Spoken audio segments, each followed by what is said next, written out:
Joseph Vincent Mbaba, and welcome to my YouTube channel. Today I will discuss to you the lesson 1 in empowerment technology, evaluating existing websites and online resources.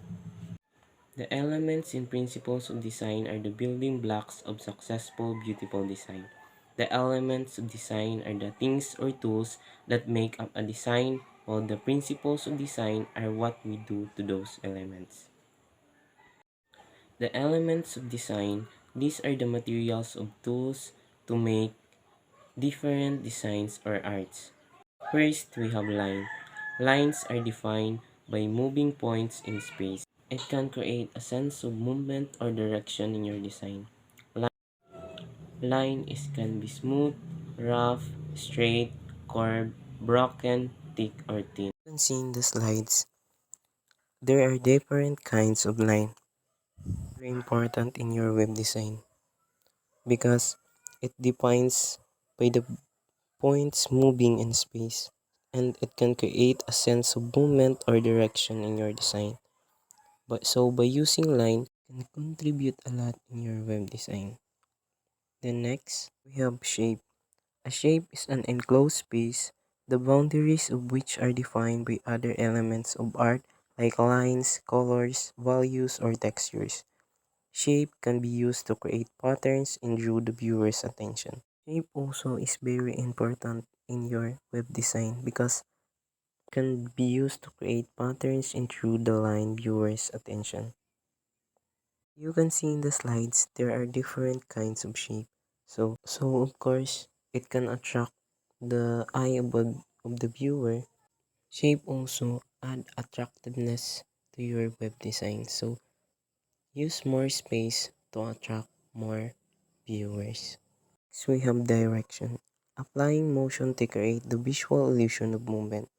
Use horizontal direction for calmness, stability, and tranquility, while vertical direction for emotions of balance, formality, and alertness. It's in the definitions that when you apply direction in your web design, it's applying motion to create the visual illusion of movement. So definition also says that use horizontal direction for calmness, stability, and tranquility, while vertical direction for emotions of balance, formality, and alertness. We have size. Size is basically the relationship of the area occupied by one shape to that of another. Large elements means more significant than the small one. So size also very important in your web design. So because gives way to gain the attention of viewers in one thing. Just like making a heading, you use a large size of fonts when you make a heading to gain the attention or to make emphasis to your heading. Next is texture.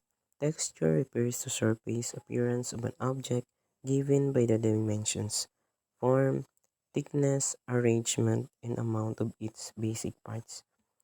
As you can see in the slides, there are different kinds of texture. So it can be rough, smooth, or etc.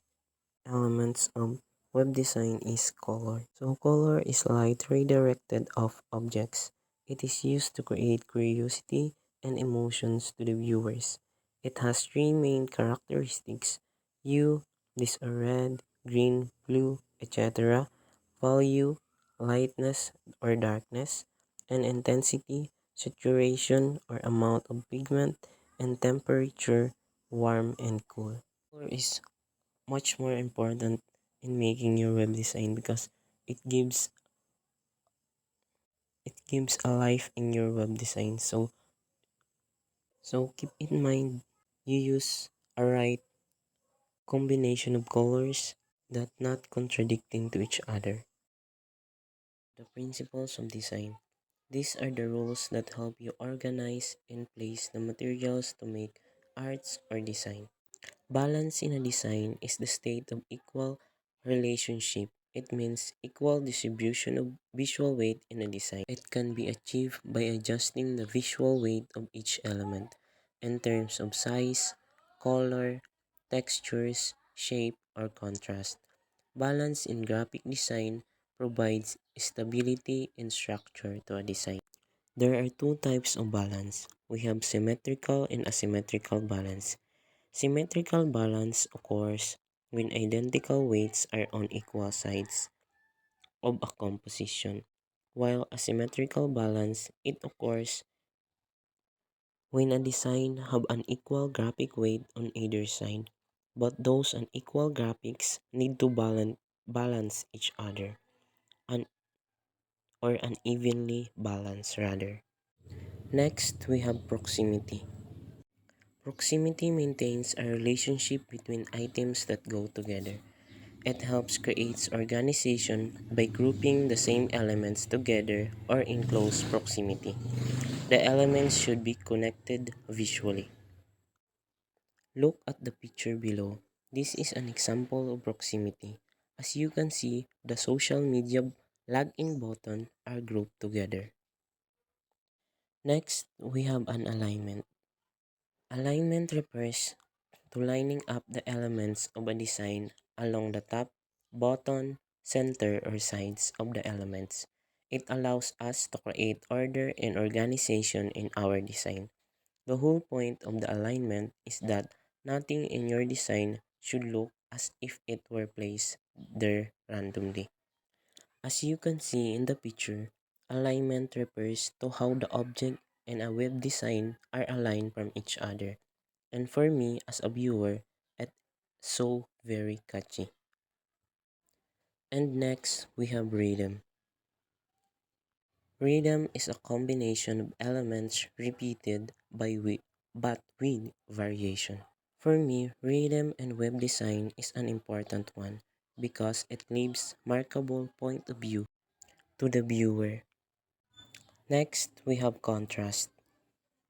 Contrast refers to the use of conflicting elements or colors, while still remaining harmonious and unified when the artwork is viewed as a whole.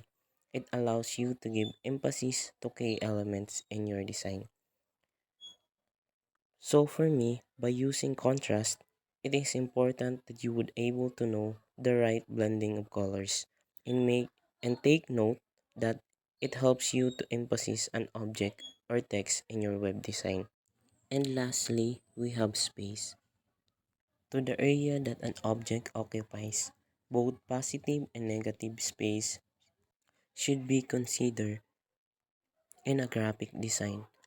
White space gives your design breathing room. Remember that every people needs space.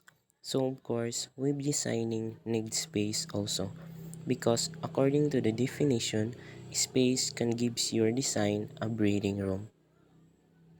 So that are the basic principles of graphics and layout. I hope you learned something in my discussion. And don't forget to comment, like, and subscribe.